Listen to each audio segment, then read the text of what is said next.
Olá pessoal, trouxe aqui nesse vídeo um modelo de redação da FGV para a área de educação, tá? Como que a FGV cobra, como que eu preciso introduzir a minha redação, como eu devo desenvolver minha redação, né? E devo fechar a minha redação. A gente vai ver aqui toda uma síntese de um conjunto de vídeos que eu deixei no meu canal, né, no YouTube, também no curso para os meus alunos, não é? Daquilo que é mais importante para a FGV, para eu apresentar o melhor da minha redação em concurso, não é?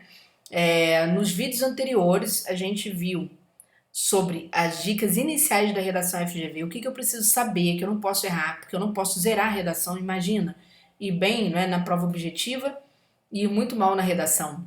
Eu falei sobre a importância de estudar a língua portuguesa, por meio de provas da FGV. Eu falei, gente, não estudem gramática porque vocês vão perder tempo e vão se arrepender amargamente. As provas da FGV têm que ser estudadas nas próprias provas, tá? O português da FGV trabalha com raciocínio crítico, é uma forma diferente de pensar a língua portuguesa. O nosso curso, no Turma de Redação, a gente tem essas provas, né? Tá lá no finalzinho. Passa a aula de redação, você tem acesso às provas de língua portuguesa. Super importante para você compreender como essa banca pensa. A redação não é tão difícil, tá, gente? Vocês vão ver que a redação, a banca geralmente trabalha com até perguntas simples na sua proposta temática. Mas lembrando, né, a FGV pode cobrar tanto o tema da educação, como pode cobrar tema pertinente a outros campos de conhecimento. Por quê? Porque no edital ela foi muito clara. Ela vai cobrar assuntos atuais. Assuntos atuais podem, né, recortar a escola, como podem não recortar a escola. Pode recortar a sustentabilidade, pode recortar aspectos como combate às desigualdades socioeconômicas e por aí vai. Tá bom? Então a gente falou sobre tudo isso nos vídeos anteriores. Agora nós vamos pegar um modelo de redação FGV.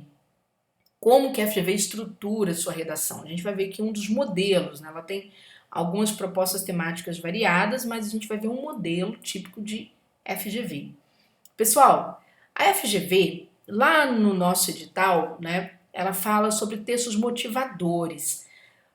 Porém, uma questão curiosa é porque neste concurso de vocês, a FGV copiou um pouquinho do edital, dos editais da VUNESP. A VUNESP usa uns 3, 4 textos motivadores, textos que vêm antes do tema.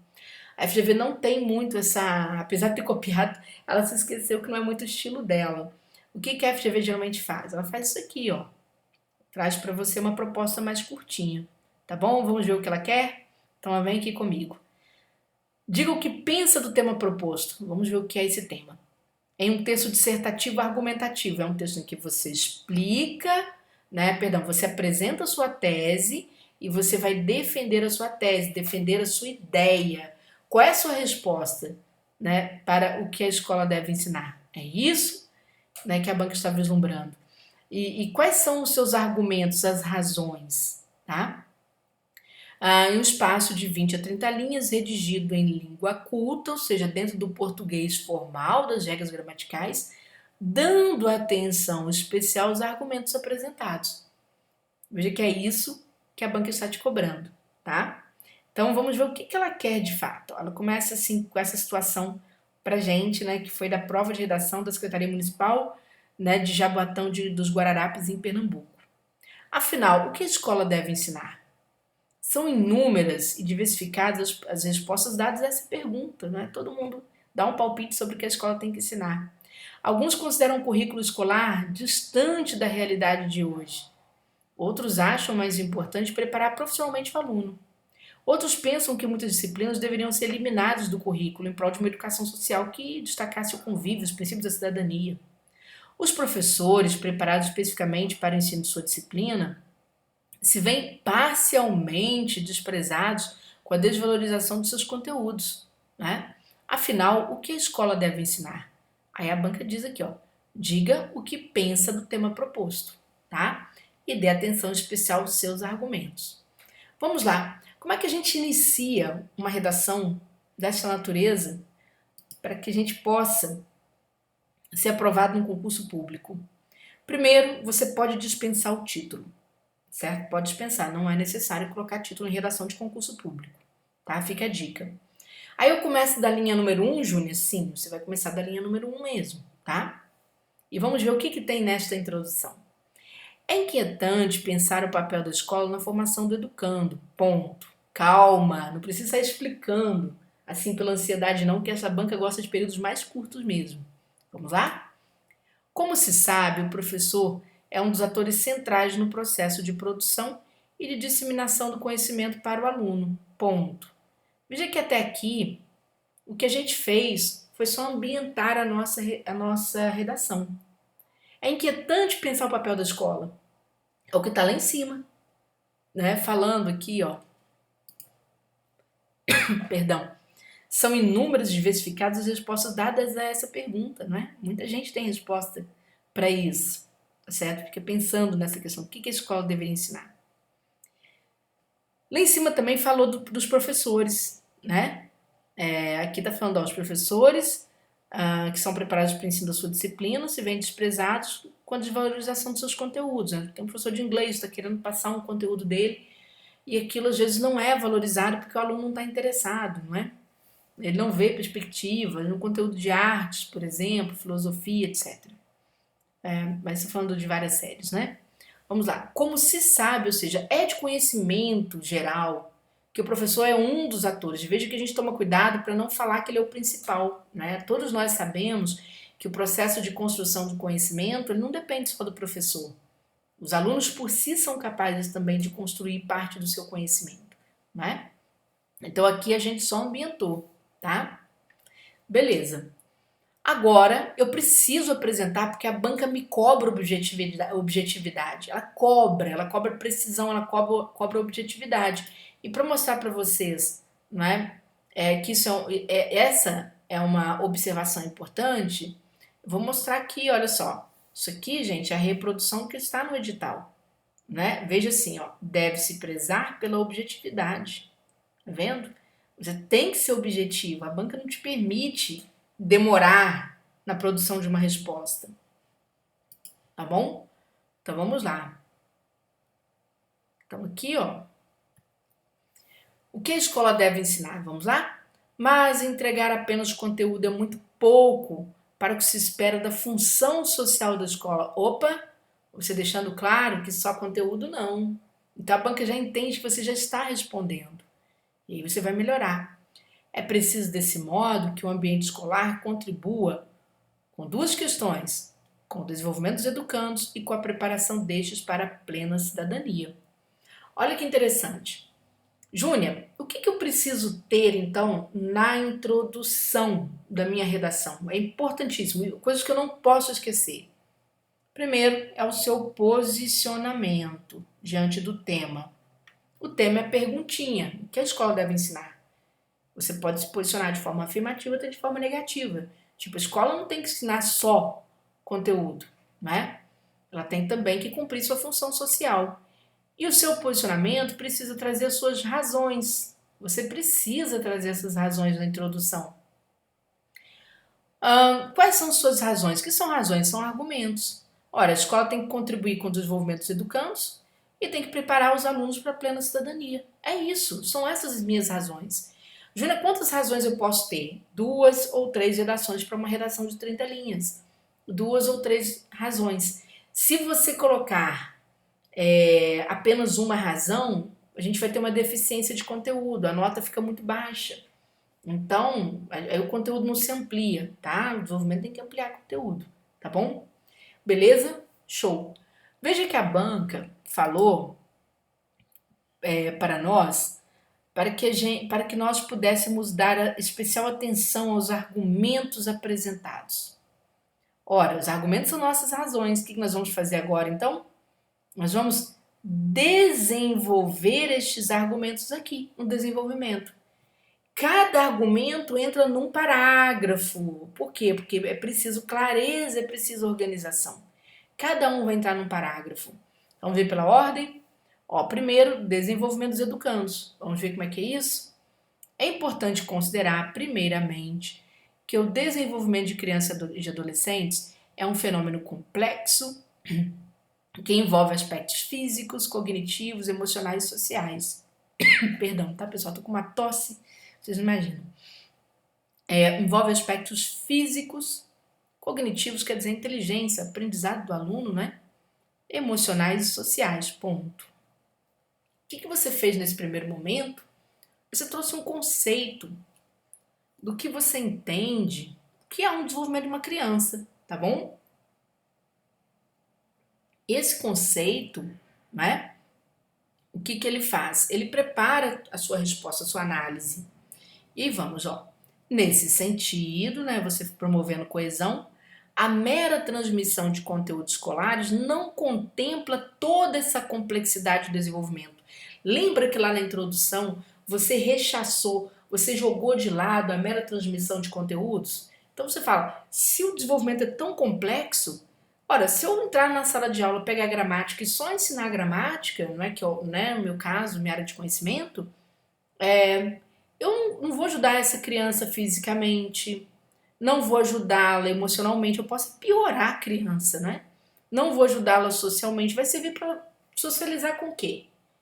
Tá? Então, são questões que mal eu vou atingir algum cognitivo dela, alguma parte da inteligência dela, tá? Então, são questões que eu preciso considerar, certo? Aqui do papel da escola.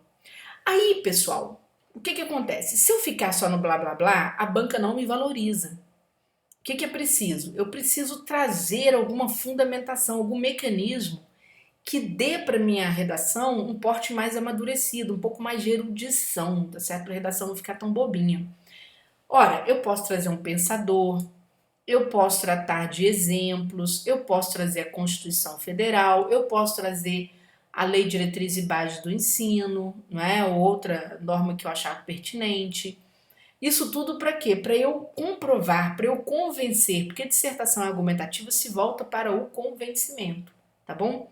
Júnior, mas eu mal estou tendo tempo para poder estudar, para prova objetiva, como é que eu vou lembrar desses pensadores, né? E tal. Gente, um curso de discursivos, por exemplo, como Turma de Geração Concursos, ele inclui, tá certo? Ele inclui uma síntese desses dos principais pensadores que podem ser empregados, né? Não é um rol extensivo, nada disso, mas é um rol inteligentemente selecionado para os temas preferenciais dessa banca, tá bom? Então já te ajuda, você já tem aquela frasezinha ali, tem e eu procuro explicar de uma forma que o aluno, né? Vocês são meus colegas, boa parte de vocês.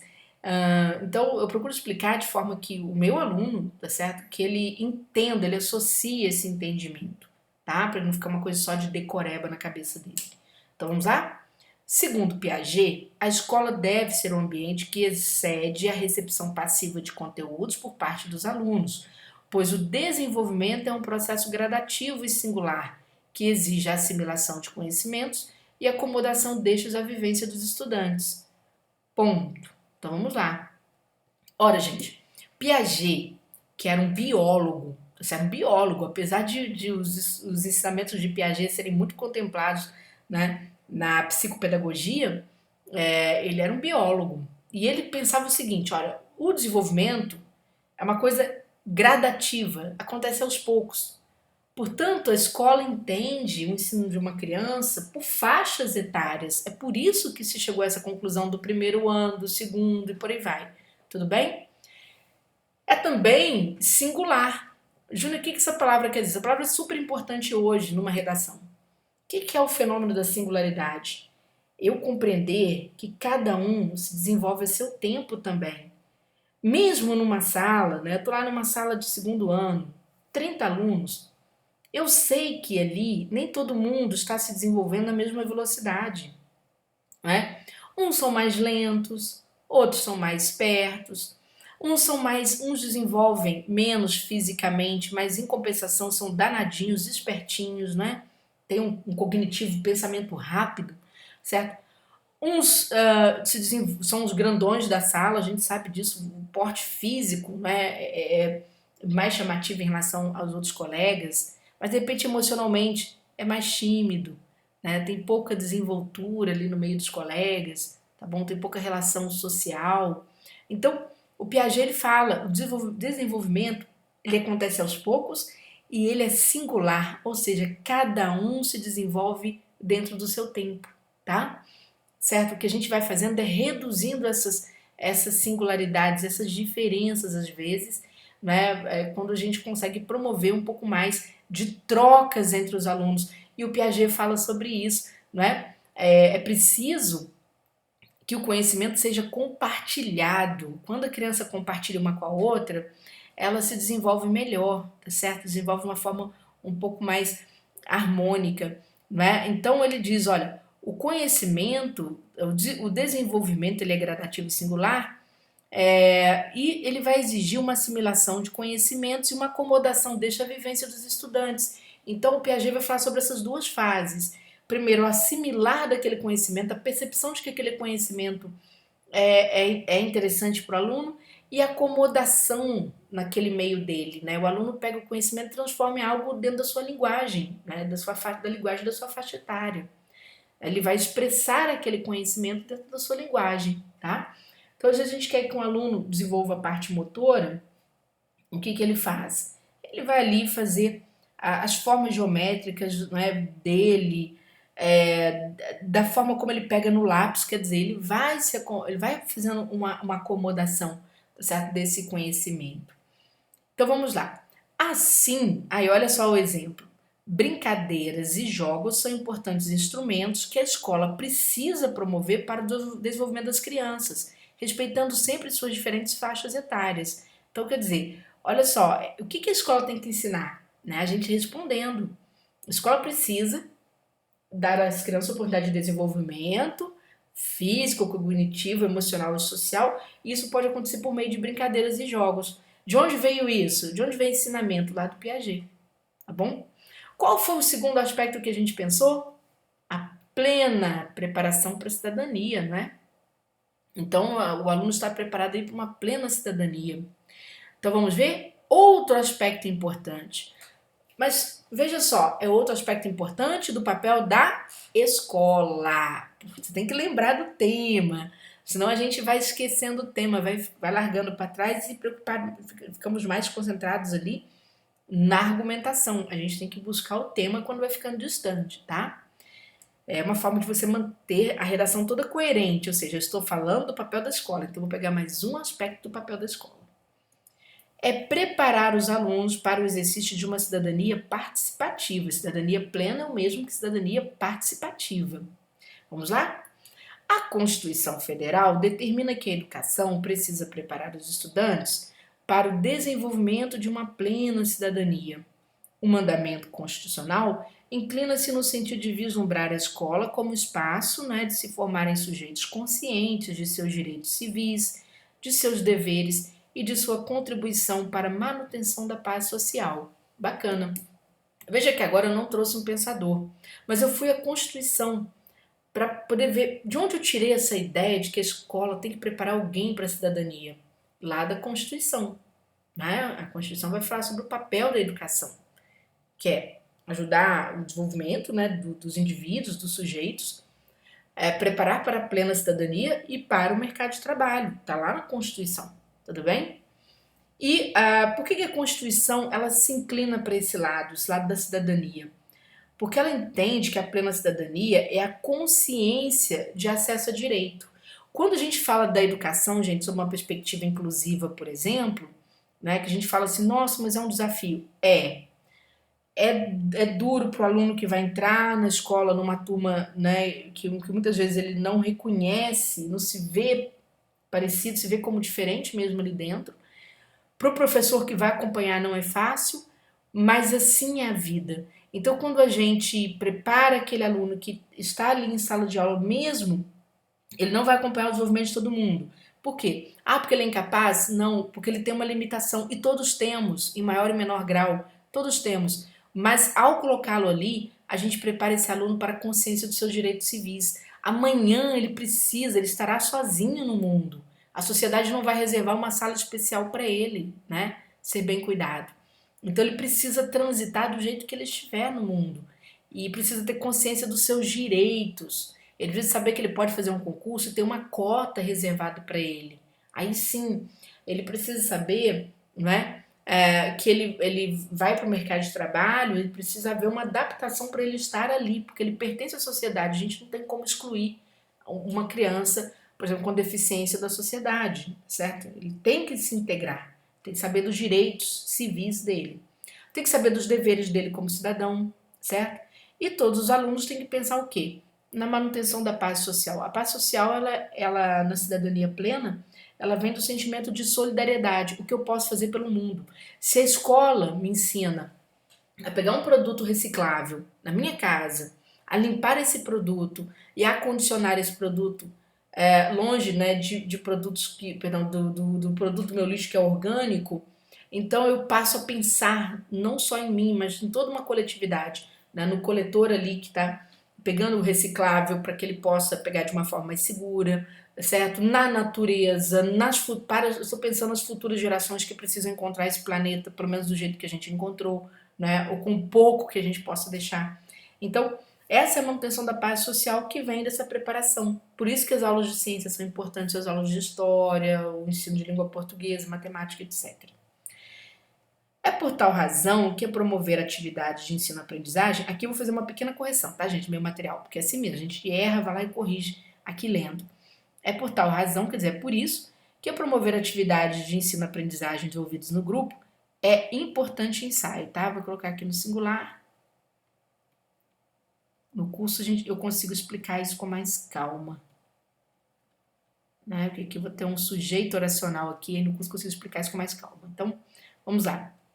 Promover atividades é um importante ensaio para uma vivência democrática e compartilhada do conhecimento. Quando eu promovo, coloco os meus alunos para poder aprender em grupo, desenvolver um trabalho em grupo, não é? Para que eles se reúnam para a construção do conhecimento, eles passam ali, eles vão ter conflitos naturalmente, né, em maior e menor grau, para que eles entendam que eles precisam exercer papéis na sociedade. Então é um ensaio social, bem ou mal, tá? Eles entendem que precisam compartilhar conhecimento, né? Uns precisam ajudar os outros. Então, isso é um ensaio. Bom, mostrei para vocês o que é um desenvolvimento. E o que não pode faltar no desenvolvimento, Júnior? Desenvolvimento precisa estar atrelado à introdução. As razões que você trouxe na introdução, você tem que reiterar no desenvolvimento, ou seja, trazer para o desenvolvimento pela ordem que você apresentou, tá? Seguindo a ordem que você apresentou, tranquilo? O desenvolvimento tem que ser comprovado, tá, pessoal? Por isso que a gente traz um pensador, a gente traz a Constituição, a gente traz exemplos, tá certo? Ah, eu não tenho tempo, estude com a gente. Embaixo desse vídeo você tem as informações para você se preparar, tá bom? Tá no curso, assista as aulas, assista as aulas. Não fica com preguiça de ser feliz não, porque amanhã você fica concursada, aí vai ouvir aquele meme, né, do Instagram, né? Deixe ela, né? Ela é professora concursada, né? Todo mundo sonha com isso. Então vamos lá. Portanto, vamos concluir. Uma escola comprometida com uma educação verdadeiramente significativa para seus educandos deve se preocupar em oferecer um ensino voltado para o compartilhamento de conhecimento, né? Esse aspecto é importante para que haja um desenvolvimento social do aluno pautado por uma vivência democrática e mais solidária, que respeite a pluralidade de ideias e a diversidade da sociedade na qual ele está inserido. Pessoal, na conclusão de uma redação para concurso, é muito importante que eu mantenha meu ponto de vista sobre o que eu falei, né, o papel da escola, que é essa coisa de você compartilhar o conhecimento, que a gente mostrou, né, que é importante no desenvolvimento da criança, ela participar de brincadeiras e jogos, é importante que ela trabalhe em grupo, então a criança sempre em interação uma com a outra. E a gente mostrou que isso tem uma relevância para a criança, para que ela desenvolva um senso de solidariedade, ela aprenda a dividir um brinquedo, não é? Para amanhã ela aprender a dividir um pão, que ela respeite a pluralidade de ideias. Então a banca observa o quê? Ela vai observar se você vai manter essa mesma ideia até o final. E é interessante também na conclusão que eu traga elementos de valor. O que é elemento de valor? Eu valorizar uma cidadania, uma diversidade social, uma pluralidade de ideias, valorizar a democracia, tá certo? Então, essas palavras de valor, elas são muito significativas hoje em concurso público, tá bom? Bom, espero que vocês tenham gostado do exemplo, tá? Tem mais vídeos aqui no canal tratando de outros aspectos aqui ligados ao concurso da educação de Minas. Isso aqui é um modelo de excelência de redação para a FGV, vocês podem seguir este exemplo que eu trouxe para vocês, tá bom? Um beijo grande para todos.